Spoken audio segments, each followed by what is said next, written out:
기하 11장 13절에서부터 21절까지 말씀입니다. 새하가지 성경으로는 구약 성경 582면에 있습니다. 열왕기하 11장 13절에서부터 21절까지 말씀 한 절 한 절 교독하신 뒤에 맨 마지막 21절은 다 함께 합독하도록 하겠습니다. 아달랴가 호위병과 백성의 소리를 듣고 여호와의 성전에 들어가 백성에게 이르러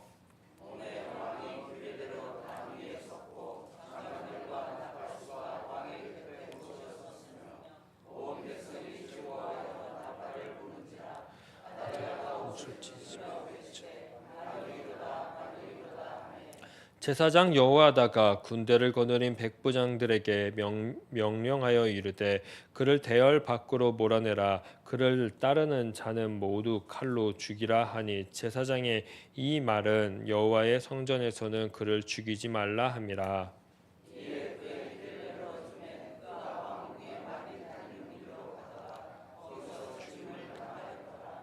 여호야다가 왕과 백성에게 여호와의 언약을 맺어 여호와의 백성이 되게 하고 왕과 백성 사이에도 언약을 세우게 하매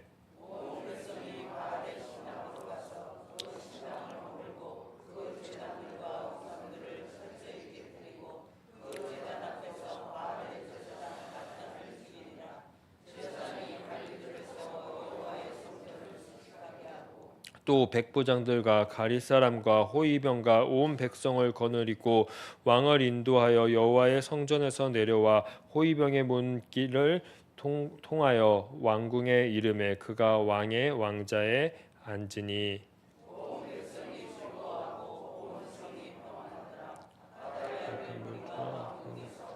죽이더라.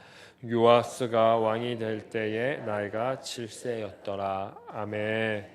육이라 불리는 불완전 그리고 혼합이라는 삶, 이것은 우리의 삶이 아닙니다. 혹 이런 삶이 엄습해도 하나님은 우리와 함께 계신다는 것을 잊지 않으셨으면 좋겠습니다. 하나님은 우리를 가장 중요한 하나님의 전에서 이러한 위기 가운데 함께 하시고 보살펴 주시는 것을 우리는 어제 보았습니다. 왜 하나님께서는 이러한 위기 속에서 계속 보살피실까요? 그것은 간단했습니다. 그리스도인 그리고 하나님의 때를 위해서입니다. 그래서 그리스도인들의 삶, 그리스도인이 누려야 되는 것은 7이다, 6이 아니라 그리고 안식과 해방이다라고 어제부터 계속 강조했습니다.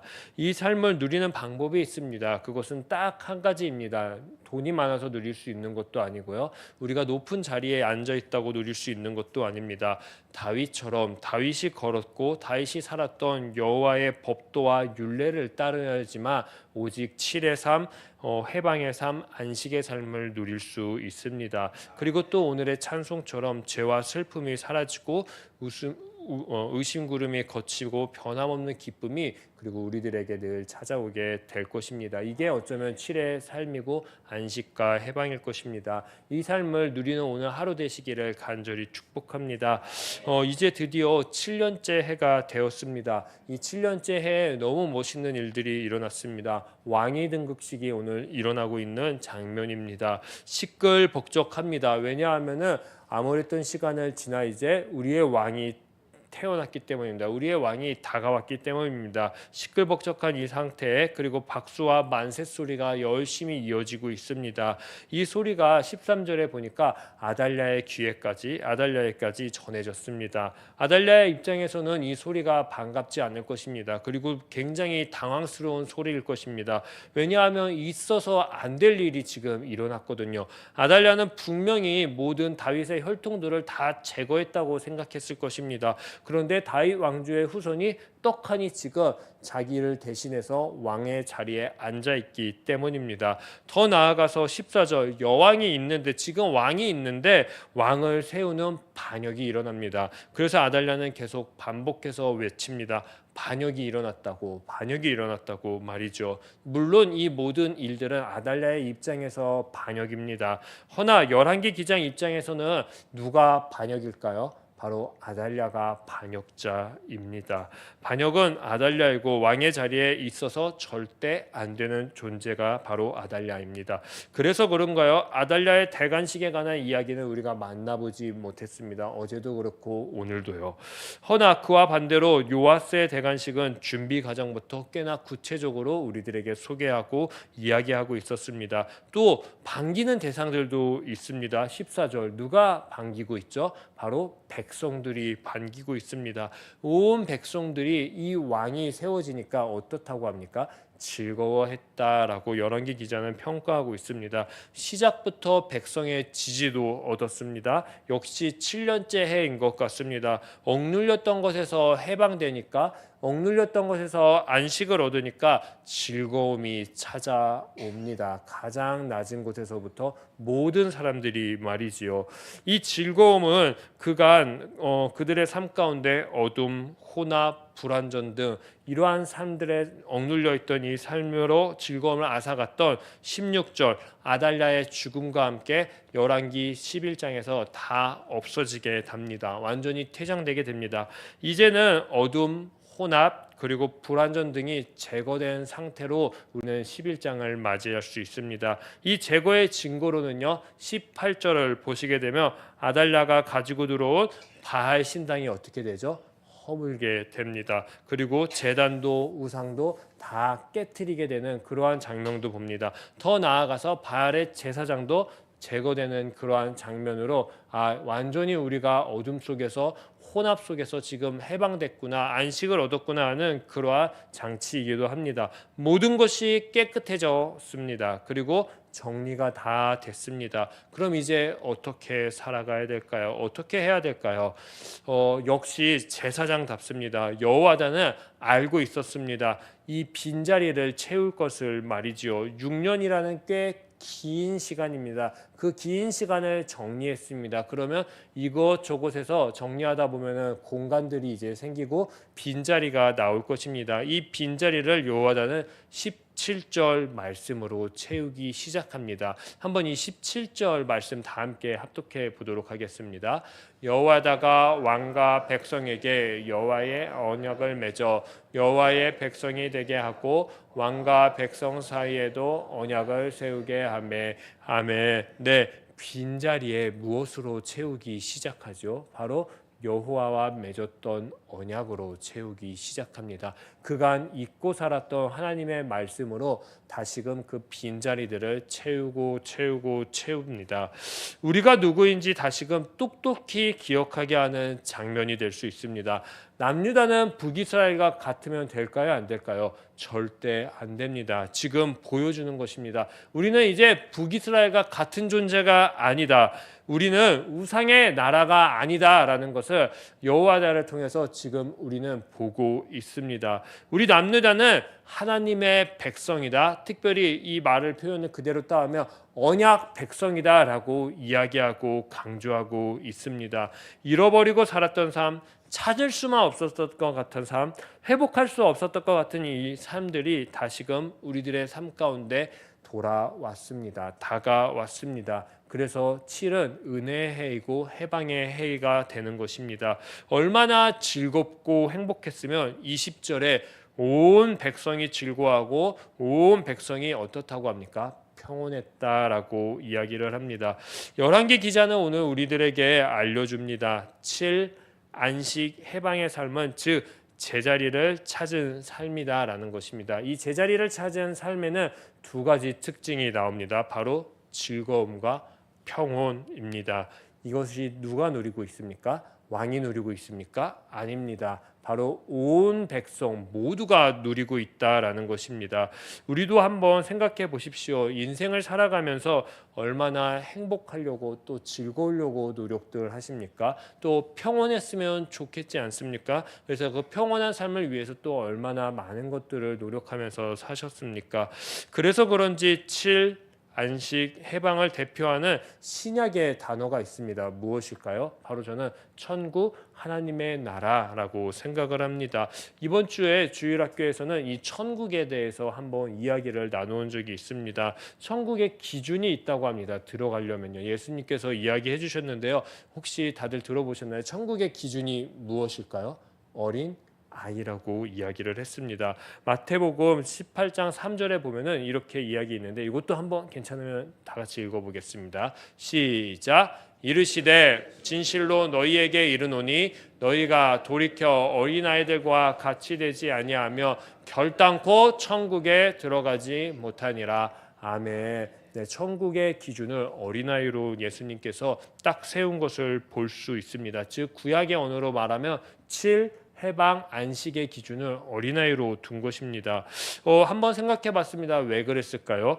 어린아이들의 특징을 보니까 쉽게 즐거워하는 것 같습니다. 아이들을 보면요. 작은 것에 기쁨을 찾고 작은 것에 만족함을 느낍니다. 그리고 또 힘들어도 우울해도 또 낙심해도 금방 재미난 게 있으면요 금방 웃고 금방 또 위로가 되기도 합니다. 이러한 특징에서부터 아마 어린아이들은 제자리를 잘 찾는 것 같다라는 생각을 제가 해보았습니다. 근데 허나 그러다가 시간이 지납니다. 청소년 그리고 어른, 청년이 되면요 점점 사라지는 것이 있다고 합니다. 이건 제 이야기가 아닙니다.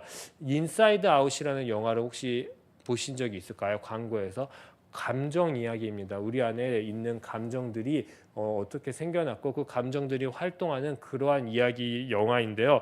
그 영화를 보게 되면은 이러한 이야기가 있습니다. 기쁨이라고 있어요. 감정 중에 어렸을 때는 그 기쁨이가 가장 활발하게 활동을 합니다. 근데 청소년기가 오면서 그 기쁨이가 점점점 사라지는 것입니다. 왜냐? 작은 것에서부터 우리가 만족하지 못하는 그 삶을 살아가고 있기 때문입니다.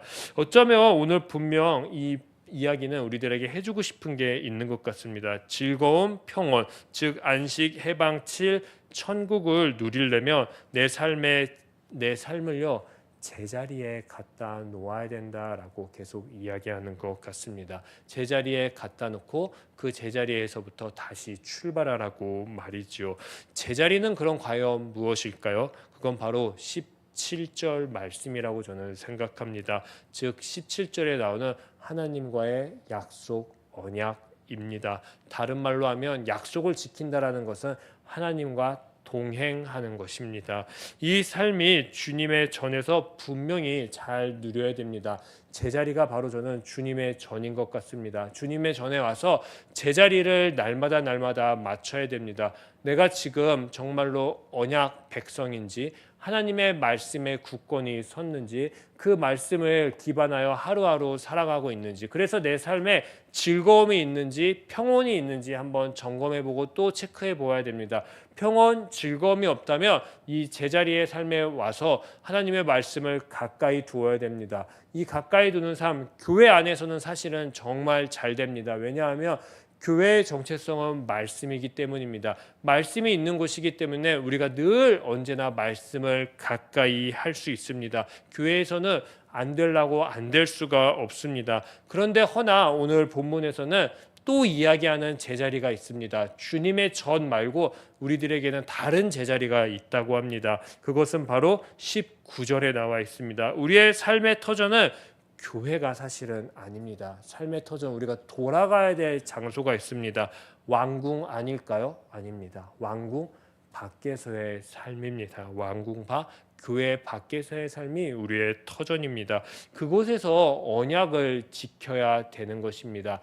전에서 지키는 것이 아니라 언약을 정말 지키는 곳은 바로 교회 밖 왕궁 밖이 그들의 삶의 자리입니다. 그곳에서 즐거움, 평온을 누리라고 오늘 본문은 이야기를 하고 있습니다. 한번 생각해 보면 좋겠습니다. 과연 이제 왕으로 등극한 요아스가 즐거움, 평온, 온 백성이 누리고 있습니다. 이것을 끝까지 지킬 수 있을까요? 한번 생각해 보시면 좋겠습니다. 그리고 이 질문을 오늘 나에게 한번 던져보셨으면 좋겠습니다. 나의 삶의 터전 가운데 즐거움과 평온을 나는 늘 지킬 수 있는지, 깨트리지 않을 수 있는지, 혹여나 나의 즐거움 또 행복을 앗아가는 게 있다면 무엇이 있는지 한번 주님께 알아보면 좋겠습니다. 그리고 나의 삶의 터전 가운데에 즐거움과 평온을 빼앗기는 것이 있다면 주님, 이제는 내가 여호와의 언약을 기억하며 하나님의 말씀을 기억하며 이 즐거움, 평온 빼앗기지 않겠습니다. 어디서요? 나의 삶의 터전이 가정에서 또 직장에서 만나는 사람들 가운데서 말이죠. 그렇게 하나님이 주신 이 약속, 언약, 이 말씀을 내 삶에서 빼앗기지 않는 그러한 하루 되시기를 간절히 축복합니다. 그 하루의 결과는 분명히 즐거움과 평온으로 나타나야 됩니다. 즐거움과 평온이 오늘 있는 하루 되시기를 간절히 축복합니다. 기도하도록 하겠습니다.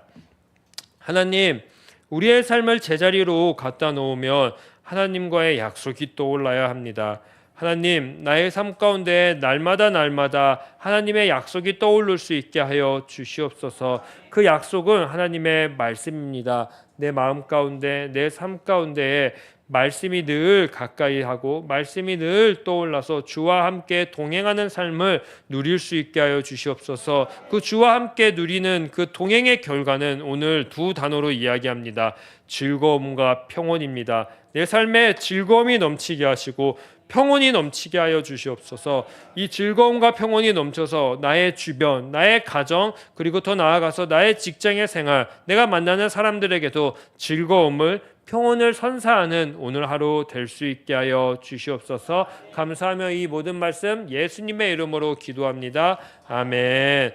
하늘에 계신 우리 아버지, 아버지의 이름을 거룩하게 하시며 아버지의 나라가 오게 하시며 아버지의 뜻이 하늘에서와 같이 땅에서도 이루어지게 하소서. 오늘 우리에게 일용할 양식을 주시고 우리가 우리에게 잘못한 사람을 용서하여 준 것 같이 우리 죄를 용서하여 주시고 우리를 시험에 빠지지 않게 하시고 악에서 구하소서. 나라와 권능과 영광이 영원히 아버지의 것입니다. 아멘. 오늘 이 시간 함께 기도할 때 주님, 나의 삶 가운데 날마다 하나님과 약속했던 그 약속의 말씀들이 떠오르는 하루 될 수 있게 하여 주시옵소서.